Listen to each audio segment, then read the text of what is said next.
Television Dude here, and I'm gonna do my history as a retro gamer. I've been actually wanting to do this one for a while. I've just been putting it off because I usually don't do these kind of videos, But well, we got to start off with the Intellivision. That was the system I got first when I was a kid. I had a friend who had an Atari. I had a cousin who had an Atari. I played a small handful of games on the Atari. I think my cousin had Defender, Haunted House, maybe Choplifter. I only got to play his Atari maybe twice when the family would get together. So I don't really count that too much, but it was probably my first introduction. Oh, he had Adventure too. Probably the first game I ever beat. I think it was on the easy level. And I was real young, maybe 5 or something. I don't know, 5 or 6 at the latest. I can't remember. My friend had the Atari 2600 as well, playing a lot of Outlaw, Combat. I think he had Pac-Man, Superman. He didn't have much more than that. Honest to God, I can't remember having that much fun playing as Atari. I'm sure I had fun playing it, but it's not one of those memories that's like I had the most fun of my life, I don't know. But not the same feeling as when I got my Intellivision. When I got my Intellivision, I was like that. I was in awe, Burger Time was just so awesome. And I would even brag how great the Intellivision was.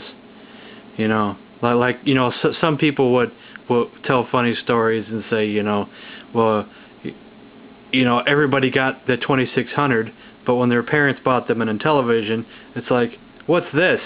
Did I just get screwed over or something? I wasn't like that at all. As soon as I got it, I was like, wow, my own system. I have no idea what it is, but this is my own system. And I knew right away it was a better system. The Running Man, I remember playing the Atari, so I knew that the football on the Intellivision was superior. No one else that I knew had an Intellivision. But I knew how great it was. I could go on all day just about the Intellivision alone. All day. All the trips to Toys R Us. I remember there used to be this other store called Odd Lots. Not Big Lots, but Odd Lots. It was kind of like a discount kind of store. Not very big. And they had Atari 2600 and Intellivision games. And a lot of them weren't that much. Surprisingly, my mother didn't buy me a lot from that store, though. Surprisingly. Especially since the games didn't cost that much. The only one that I can remember right off the bat was probably Lock and Chase. I remember getting, for certain, I got Lock and Chase from that store. But, they had surprisingly, just for a little discount store, I was surprised that they had Intellivision games. That one really surprised me back then. But then all the trips to Toys R Us, I remember, this was back when the INTV sports games were out there. I remember, for Christmas, I was getting old enough that my mother, would just tell me, pick out what you want, and then she'd wrap it and put it underneath the tree. So I remember picking out like Slam Dunk, Super Pro Basketball, Body Slam, Super Pro Wrestling, Slap Shot, Super Pro Decathlon. Not all these came from Christmas. Sometimes she would just take me there and I'd get a game or something. Mission X, Centipede. I can't remember how many of those games came from Toys R Us, but I remember them all. I remember the INTV3 was, I remember that being in a display case. I remember when they had spare controllers for the Intellivision 2 for sale. You can just buy them as spare. And I wish I would have bought them. Because my original Intellivision 2, the controllers finally failed. This was long before the internet, long before eBay, and I thought I was like the only person with an Intellivision in the world at the time. That's how it felt to me. You know, we went to garage sales in Michigan all the time, and I never seen anything related to the Intellivision. Never. No games. No one was selling systems. Nothing.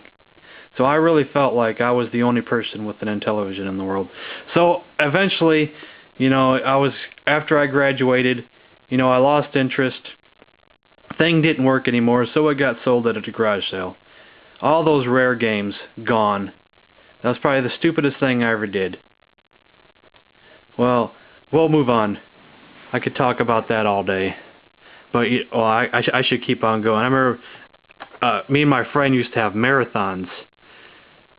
I mean, we'd play Super Slam Dunk basketball all night and NBA basketball all night. Those were great memories. Okay, we'll move on. I don't have the NES up here, but I remember buying an NES at a yard sale one time back in the early 90s.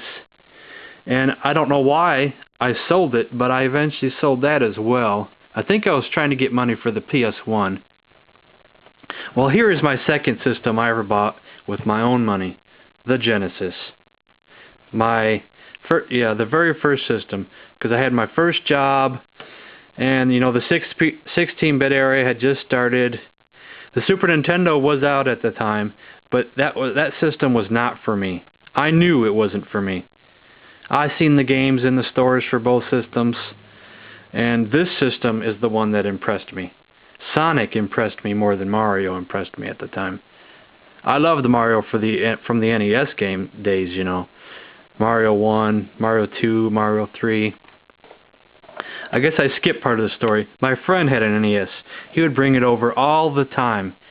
We would have marathons at night. He would rent a game, and we'd play it all night. Contra, all kinds of games. I remember Mario 2, Mario 3, so many games. Those were great memories. I wanted an NES. My mother wouldn't buy me one. I wanted the Genesis. My mother would not buy me one. She didn't buy me anything but that Intellivision 2 over there. Nothing at all. So I got the Genesis. This is probably going to be a two-part video because I'm just going to go on. I'm sorry. But I had so much fun on the Genesis. You know, my favorite games were probably Mario 2 because that came with the system. I probably played that forever. I still play that almost a couple times a year just for nostalgia's sake. Shadowrun, I loved Shadowrun. Flashback, NHL 94. I wish I wouldn't have sold my Genesis originally. This is not my original Genesis. I had the mindset at the time that I was getting kind of bored of my Genesis at the time, and the PlayStation 1 came out. So I didn't have money for the PlayStation 1, so I sold my Genesis and all the games so I could get money for the PlayStation. And I did the same thing for the PS2. When the PS2 came out, I sold my PlayStation. But that's a little different though, because you know, you can play PS1s on the PS2. But that's the kind of mindset I had at the time. But you know, I wish I wouldn't have done that. But anyway, because some of the games I sold were like Splatterhouse 3. It's not super rare, but it costs a pretty penny now. And I don't want to pay the price that the game is going for at the moment, you know. I want the game, but I don't want it that bad. Same thing with Body Slam for the Intellivision. That is one of the only two games that I have not rebought for the Intellivision. That and boxing. But boxing is a common game. I can get that anytime I want for probably $1. I'm just not in a rush for it at the moment. But Body Slam is the one game that I want. But it costs too much on eBay. It costs way too much. I mean, it's ridiculous how much it costs. And I can't even find it on eBay at the moment. One seller has Body Slam on eBay right now. One seller, and he has it in his eBay store, and he's had it there forever. He's asking like $300 for it because it's got those custom overlays and the custom box, which is totally ridiculous.